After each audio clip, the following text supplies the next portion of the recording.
Halo sahabat Uta, kembali lagi ke Uta Bicara, talk show-nya Uta 45 Jakarta, ruang berbagi masalah terkini, meluaskan informasi dan temukan solusi. Jadi pagi ini kita ada kedatangan tamu seperti biasa, narasumber utama kita Bapak Ketua Dewan Pembina, Bapak Rudiono Darsono. Gimana kabarnya Pak? Harus baik. Harus baik. Oke, ini kan ada banyak kasus yang marak nih, terutama sekarang lagi rame itu di media massa mengenai yang lagi rame kasus abolisi Bapak Tom Lembong, dan juga saya dengar ada juga amnesti untuk Bapak Hasto. Nah, ini kan kasus ini kan sudah bergulir lama nih Pak, sejak 29 Oktober tahun lalu. Nah, ini tuh Pak Tom Lembong ini sudah 20 kali lebih bersidang, segala macam pembuktian dilakukan. Terakhir itu kan Pak Prabowo itu kan naik presiden juga tetap berlanjut kasusnya. Tapi kenapa tiba-tiba Pak Prabowo berubah pikiran mau memberikan abolisi kepada Pak Tom Lembong, dan juga yang menariknya amnesti juga nih untuk Pak Hasto. Padahal dulu kan tidak ada respon apapun dari Pak Prabowo, baik itu ada seruan lah dari PDIP untuk Pak Hasto maupun ada seruan dari pendukungnya, baik itu Pak Anies maupun untuk dari media massa netizen untuk Pak Tom Lembong. Tapi kan tidak ada respon dari Pak Prabowo. Tiba-tiba Pak Prabowo menyatakan akan membuat kepres untuk mengabolisi hukuman untuk Pak Tom Lembong dan amnesti untuk Pak Hasto. Menurut Bapak gimana Pak? Dasarnya apa ini Pak? Dasarnya adalah keadilan. Ya, saya sangat yakin itu dasar dari keputusan abolisi dan amnesti kepada Tom Lembong dan Hasto itu adalah keadilan murni. Ya. Kalau tadi ditanya, kenapa baru sekarang? Padahal prosesnya itu udah sekian lama, kan udah hampir 1 tahun proses itu berjalan.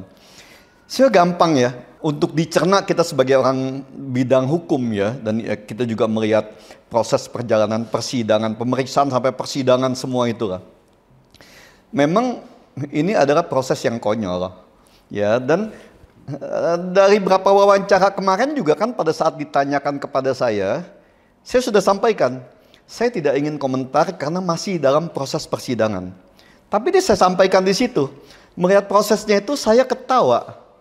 Sebagai seorang praktisi hukum, sebagai seorang akademisi, dosen hukum, dosen ilmu hukum ya, saya ketawa. Ada ya proses peradilan seperti ini gitu kan, yang dilakukan oleh katanya oleh seorang penegak hukum yang mengatasnamakan kekuasaan dan kewenangan negara. Oke, kita bicara satu-satu sekarang ya. Kita bicara dengan Tom Lembong dulu. Gimana? Bisa ya? Bisa. Oke, kita bicara Tom Lembong dulu ya. Sekarang begini, proses Tom Lembong itu aneh.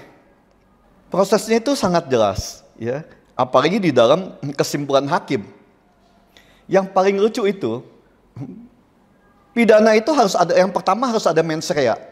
Yang kedua, itu harus ada yang diuntungkan, ya, baik dia ataupun orang lain. Itu yang paling penting. Ya, jadi 2 faktor ini tidak boleh tidak ada. Dan kita lihat kemarin itu, apa yang dijalankan oleh Tom Lembong itu bukanlah atas kemauannya sendiri, tapi atas perintah dari Presiden Joko Widodo. Ya, berarti di sini dia hanya sebagai pelaksana. Bahwa teknisnya itu memang ada di bawah dia, bisa sangat terlihat bahwa tidak ada keuntungan yang diambil untuk kepentingan pribadi dia. Mens rea tegas-tegas dinyatakan, Tom Lembong tidak mempunyai mens rea atau niat buruk, niat jahat untuk melakukan tindakan korupsi itu. Sangka niat jahatnya, niat buruknya dan tidak ada keuntungan untuk dia, hukuman apa yang harus dia terima gitu? Apa pantas? Itu yang pertama. Yang kedua, kejadian tentang menguntungkan orang lain itu bukan hanya menteri pada zaman Tom Lembong yang hanya menjabat sekitar 1 tahun lebih lah ya, tidak sampai 2 tahun. Ada beberapa menteri yang lainnya, paling tidak ada 3 menteri sebelumnya dan sesudahnya itu melakukan tindakan yang sama. Kenapa hanya Tom Lembong sendiri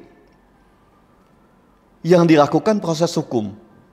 Kan ini menjadi sebuah pertanyaan besar atas proses keadilan yang dilaksanakan untuk seorang Tom Rembong. Ya. Jadi ini sangat jelas Pak Prabowo di sini bertindak sesuai dengan nuraninya, bahwa putusan atas Tom Rembong itu tidak adil. Makanya diberikanlah aborisi ya kepada Tom Rembong. Kenapa aborisi? Karena proses hukumnya masih berjalan. Ya, jadi aborisi itu kan suatu tindakan penghentian penyidikan ataupun penghentian proses hukum untuk sebuah tindakan pidana ya, yang dilakukan oleh presiden atas kekuasaan negara yang dimilikinya. Ya, jadi itu tidak menghapus pidananya memang. Ya, kenapa tidak menghapus pidananya? Karena proses masih berjalan. Kita ini belum tahu ujungnya itu ada nggak sih pidananya? Karena ini belum inkrah. Proses masih berjalan. Ya, makanya diberikanlah aborisi. Yang kedua, sekarang kita bicara tentang Hasto. Perintangan penyidikan. Itu sudah jelas, hakim sudah menolak itu, sudah sangat benar. Ya, karena kalau kita ngomong perintangan penyidikan waktu itu yang katanya di Makobrimob atau dimanipulasi terakhir itu dengan yang katanya menghanguskan atau merusak, menghancurkan handphonenya Hasto ya, itu konyol. Kalau perintangan yang ada di Makobrimob, siapa sih Hasto? Apa kekuasaan dia bisa merintangi penyidik KPK yang juga notabene-nya para polisi kan? Dan itu ada di markasnya polisi. Apa mungkin Hasto bisa merintangi penyidikan itu? Itu sebuah yang konyol. Ya. Dan mungkin untuk menghapus atau memotong faktor adanya keikutsertaan polisi di sana yang juga mungkin diduga sebagai dalang dari perintangan itu, seperti yang sudah disebutkan sebelumnya ya. Dulu kan pernah disebutkan adanya si ABCD itu yang menjadi bemper dari proses perintangan penyidikan terhadap Hasto waktu itu, dan Hasto dan Harun Masiku. Ya, makanya dibuanglah itu oleh KPK. Karena saya bilang KPK ini hanya berani bertindak hanya karena mereka punya kuasa. KPK sudah tidak pantas ada lagi di bumi Indonesia. Ini pandangan saya pribadi ya. Karena sudah terlalu banyak kerusakan di dalam KPK. Jangan menganggap mereka bersih. Jadi kemunafikan. Ya, satu kejahatan kalau mereka menganggap diri mereka bersih. Kita semua tahu, apalagi kita pendidik ya, yang banyak juga mahasiswa kita orang KPK kan, sangat tahu gitu. Itu yang pertama. Yang kedua, tentang HP-nya Hasto. HP Hasto itu belum disita. HP Hasto itu belum disita oleh KPK. Masih milik pribadinya dia. Belum menjadi barang bukti. Dan itu tidak bisa disebutkan bahwa perusakan ataupun kerusakan, baik disengaja ataupun tidak disengaja itu, menjadi sebuah upaya perintangan dari penyidikan oleh KPK. Karena kan isinya tidak diketahui. Jadi sangat jelas, keputusan hakim di sana sudah sangat benar. Yang kedua, masalah penyuapan. Ini yang agak konyol. Siapa yang disuap, siapa yang menyuap, apa buktinya? Jadi di sini alat bukti itu sangat jelas ya, alat bukti surat dan kesaksian. Kan gitu, ya. Ada yang disuap, ada yang menyuap. Nah, di sini siapa? Bagaimana bisa menyatakan Hasto itu menyuap? Untuk sebuah perbuatan yang sudah dilakukan dan diproses pengadilan, tidak timbul nama Hasto di sana. Kenapa bisa di sini tiba-tiba timbul nama Hasto dengan proses hukum yang baru dari kasus yang diduplikasi? Jadi kalau dibilang, oh ini nggak duplikasi, ini ada bukti baru. Enggak, tidak. Kesaksian dari penyidik KPK. Mereka yang membikin, mereka yang periksa, mereka jadi saksi. Mereka yang memutuskan orang itu bersalah menurut pandangan dia. Kan konyol itu. Jadi memang undang-undang KPK di zaman Jokowi itu adalah penghancuran KPK. Sangat jelas di sini bahwa KPK sudah diremot oleh penguasa. Nah, ini yang diluruskan oleh Pak Prabowo sebagai seorang presiden yang melihat ketidakadilan di sana. Maka dikeluarkanlah amnesti dan abolisi. Itu yang terjadi. Oke, ini kan menjadi suatu hal yang menarik karena kita kalau kita membahas mengenai Hasto kan sudah jelas beliau kan ada di kubu dibela dan juga memang bagian dari PDIP. Sementara Pak Tom Rembong ini kan dia kan hanya pelaksana tugas dari pimpinan presiden sebelumnya, sehingga kan menjadi satu hal yang menarik bahwa ketika pelaksana tugas itu dihukum dinyatakan bersalah, paling tidak hanya menjalankan tugas dia sebagai menteri yang beliau sendiri kan tidak bisa menolak untuk melaksanakan tugas dari pimpinan teratas. Apakah ini kan juga berarti kenapa pimpinan terdahulunya tidak terseret kasus ini? Padahal kan Pak Tom Lembong ini kan hanya menjalankan tugas sebenarnya. Dia nggak bisa punya kuasa apapun untuk menolak. Ya, makanya di sini lah yang kita bilang itu suatu kerancuan ya, yang saya sampaikan tadi satu kerancuan.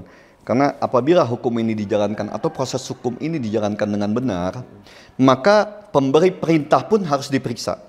Sama seperti menteri memberi perintah kepada staf khusus yang masalah Nadiem ya. Staf khusus diperiksa, Nadiem sebagai pemberi perintah pun harus diperiksa. Dan itu diperiksa. Sama di sini harusnya. Tom Lembong sebagai pelaksana tugas yang diperintahkan oleh Joko Widodo sebagai presiden. Harus juga diperiksa. Dan itu sudah diakui bahwa dia memang memberikan perintah. Kan seperti itu. Oh, masalah teknis ada di kementerian. Sama. Nadiem memberi perintah. Masalah teknis ada di dirjen. Kan itu, ya. Ini menjadi satu hal menarik kalau kita menarik garis dari beberapa kejadian yang memang ada pergesekan antara Pak Jokowi dengan Bu Mega dari sisi PDIP di sana. Apakah ini merupakan suatu langkah dari Pak Prabowo untuk mendamaikan? Apa kita bisa tarik kesimpulan ke sana? Tidak. Jadi yang di kiri dan kanan, oke, saya selesai, saya hentikan. Enggak lah, di sini ya saya sangat yakin ya. Prabowo bertindak atas nuraninya sendiri ya, bahwa dia ingin hukum itu benar-benar tidak lagi menjadi ajang jual beli kekuasaan atau kewenangan, ya, ajang dari jual beli oleh mafia hukum. Ya, saya yakin Pak Prabowo juga sangat menyadari itu ya, bahwa hukum di rejimnya Joko Widodo itu bukan hanya rusak, tapi memang sudah hancur lebur. Kepolisian yang selama ini dikenal dengan sebutan parcok, masuk polisi, bayar polisi, semua segala macam itu kan sudah sangat ramai. Saya yakin di sini Pak Prabowo ingin ke depannya ya dimulai dari kekuasaan beliau ini, hukum harus bisa bertindak sebagai pengayom. Hukum harus bisa bertindak sebagai pemberi keadilan. Hukum harus bisa bertindak untuk menjaga dan memberikan kesejahteraan kepada rakyatnya. Karena gini, dua hal terpenting di dalam pemerintahan ya untuk bisa menghasilkan sesuai dengan Undang-Undang Dasar dan Pancasila itu yang memberikan keadilan dan kesejahteraan untuk rakyat. Dua posisi terpenting itu ada pada bidang hukum dan perekonomian. Jadi dua ini yang benar-benar harus dikuasai dan dipegang oleh orang yang memang mumpuni. Bukan hanya mumpuni dalam keilmuan dan pengetahuannya dalam bidang masing-masing di sini ya, bidang hukum dan di bidang perekonomiannya. Tapi juga orang yang bersih dan sudah selesai dengan kehidupannya sendiri. Dipercaya nasionalismenya. Baru Indonesia bisa diharapkan untuk memberikan kesejahteraan dan keadilan buat masyarakat banyak. Berarti ini tahapan dari Pak Prabowo untuk bagaimana memulai chapter baru lah untuk pembersihan dan penegakan hukum di Indonesia. Iya.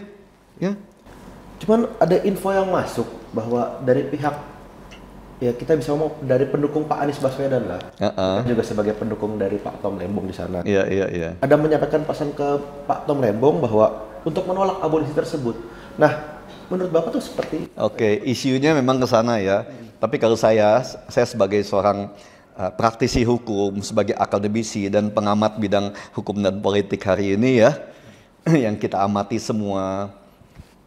Saya menyarankan Pak Tom Lembong menerima itu. Karena ini adalah keputusan yang pasti sudah dipikirkan matang dari hati nuraninya seorang Prabowo Subianto. Saya yakin itu. Ya, kenapa? Saya sarankan Pak Tom Lembong untuk menerima ini. Gini, ya. Hukum di Indonesia saat ini stabilitasnya masih sangat buruk. Ya, mafia hukum masih merajalela dan menguasai di mana-mana. Masih sangat merajalela di sini. Ya, jadi Pak Prabowo mencoba menyelesaikan satu persatu. Kalau Pak Tom Lembong tidak menerima ini,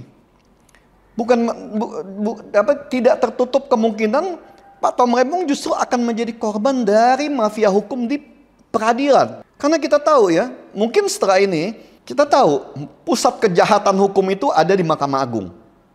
Pusat kejahatan peradilan itu ada di Mahkamah Agung.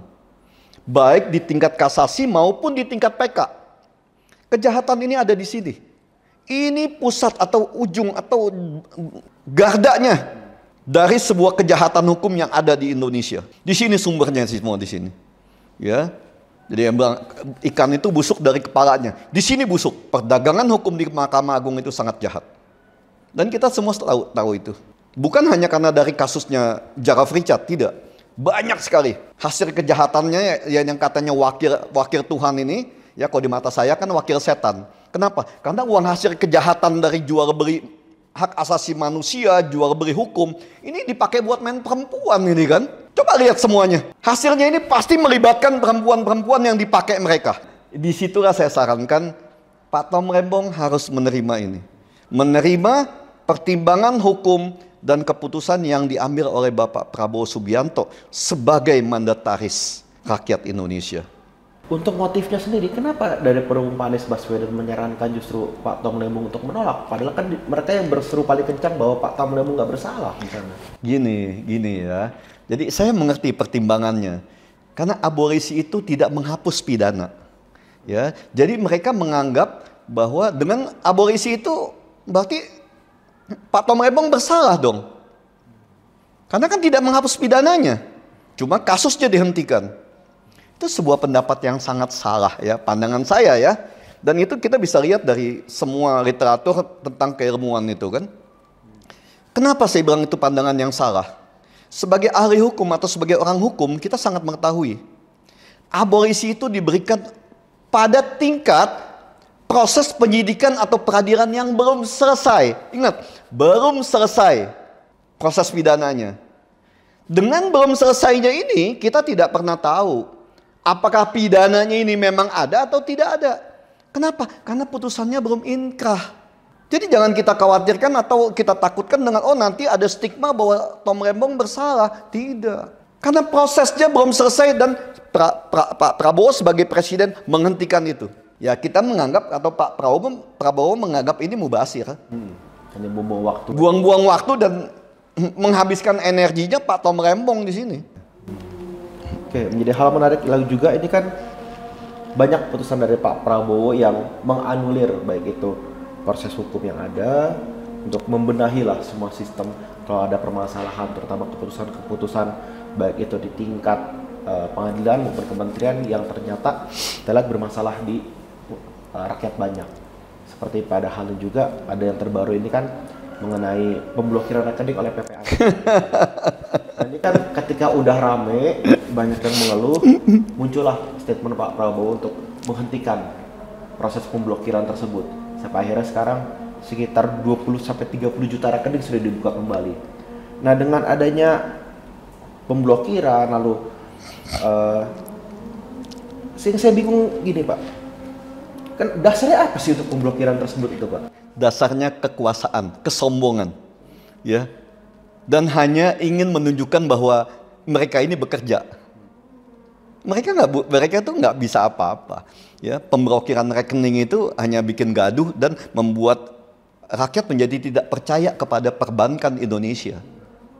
Sebenarnya itu sebuah proses yang merusak kepercayaan rakyat terhadap perbankan.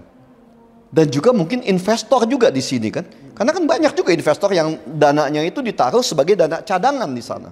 Ini sebuah perusakan sistem perekonomian oleh PPATK. Dan ini sangat buruk untuk wajah Indonesia di mata dunia. Ini sebuah kejahatan sebenarnya. Perbuatan PPATK memblokir rekening-rekening yang katanya untuk pemberantasan rekening judor, itu ngawur itu. Nggak mungkin rekening judor itu diam. Bagaimana caranya rekening judor yang transaksinya hanya 10.000, 20.000, 50.000, 100.000 dengan transaksi ratusan dan ribuan kali setiap hari itu bisa diam? Itu sebuah pertimbangan dan analisa yang konyol. Kan PPATK itu menganalisa. Otak mana yang dipakai untuk menganalisanya? Ini yang dipertanyakan. Ya, otak kiri, otak kanan, atau otak yang didengkul itu kan? Kita nggak tahu juga ini kan. Tapi dari semua kolega kita di dunia bisnis sangat-sangat menyayangkan tindakan PPATK itu.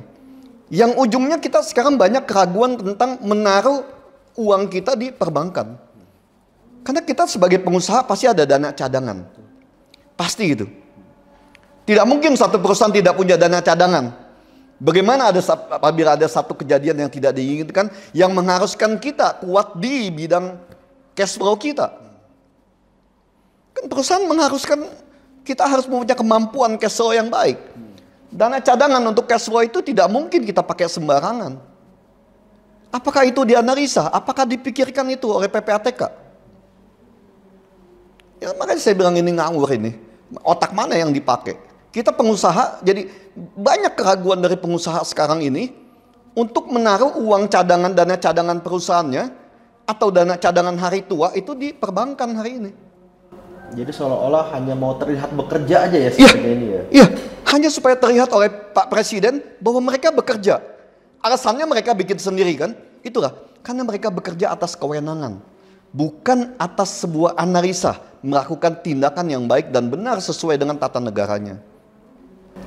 Oke, ini kan banyak kejadian-kejadian ini kan yang akhirnya ketika mereka mau kelihatan kerja, efeknya kan menjadi suatu citra yang buruk bagi pemerintah. Anggapannya bahwa Pak Prabowo tidak bisa mengontrol anak buahnya ini. Bagaimana caranya supaya nanti Pak Prabowo ini bisa untuk membersihkan benar-benar bahwa oke, semua yang menjabat semua lembaga itu harus bergerak menguntungkan rakyat sesuai dengan visi misi yang dimiliki Pak Prabowo. Itu kira-kira bagaimana menurut Bapak harus yang dilakukan Pak Prabowo untuk membersihkan ini semua? Kamu mesti ingat ya, saya membersihkan UTA 45 Jakarta yang dulu bernama Untak dari pejabat-pejabat korupnya waktu itu kita butuh waktu sekitar hampir 2 tahun. Ya. Kalau kita lihat dengan kapasitas Untak yang menjadi UTA sekarang dengan kapasitas Pak Prabowo yang mengatur satu negara seluas Indonesia ini, kita harus bisa legowo dan memberikan waktu kepada Pak Prabowo untuk membenahi satu persatu. Sama kayak kita di UTA aja. UTA kan nggak bisa sekaligus kita beresin. Sampai hari ini pun masih ada sedikit-sedikit kerikil kan. Walaupun saya sudah mengundurkan diri. Tapi saya sangat yakin dan itu ya memang saya juga tahu masih ada. Menggunakan kerjasama dengan penguasa-penguasa di pemerintahan yang juga dengan kerakusan dan ketamakannya itu ingin ambil bagian. Mencari keuntungan di dunia pendidikan yang sangat kita banggakan ini. Banyak. Dan itu kita mengalami itu. Jadi gini lah ya, kita percayakan berikan waktu untuk Pak Prabowo. Yang kita mampu sekarang ini doakan, kita berdoa supaya Pak Prabowo sehat. Itu aja. Selesaikan 5 tahun ini, selesaikan satu persatu persoalan hukum dan perekonomian. Yang pertama selesaikan masalah hukum, yang kedua secara otomatis akan berjalan ke masalah perekonomian. Dan ini akan masuk ke depan itu antara masalah kesehatan dan masalah pendidikan. Jadi prosesnya itu ada proses jalannya yang harus dijalankan. Bersihkan dulu nih, ya para binatang-binatang ini kan, bersihkan di sini. Baru kita bisa mengharapkan ujungnya di sini mempunyai masyarakat yang berpendidikan, yang katanya mencerdaskan bangsa, masyarakat yang sehat, yang sejahtera. Ya, mungkin itu dulu kita ini kan. Terima kasih Pak Rudi atas masukannya, atas opininya juga, atas pendapatnya. Terima kasih. Untuk mengenai kasus-kasus ini. Jadi sahabat UTA, kita bisa lihat bahwa inilah proses bagaimana Pak Prabowo untuk membenahi bangsa Indonesia. Dimulai dari hukumnya, dari peradilan, maupun dari tatanan pemerintahannya semua. Jadi simak terus, nanti kita juga akan berbicara lebih banyak lagi dengan Pak Rudi, terutama tadi disebutkan setelah dari kasus hukum ini, kita akan berbicara mengenai masalah ekonomi, kesehatan, dan juga pendidikan yang pastinya harus diselesaikan oleh Pak Prabowo satu persatu ke depannya. Simak terus di UTA Bicara, talkshow-nya UTA 45 Jakarta, ruang berbagi masalah terkini, meluaskan informasi dan temukan solusi. Jangan lupa like, share, dan subscribe video ini jika kalian melihat ini sebagai suatu hal yang memang harus dibagikan untuk kemajuan bangsa Indonesia. Terima kasih Pak Rudi atas waktunya. Oke, terima kasih. Bincang lagi ke depan. Terima kasih ya.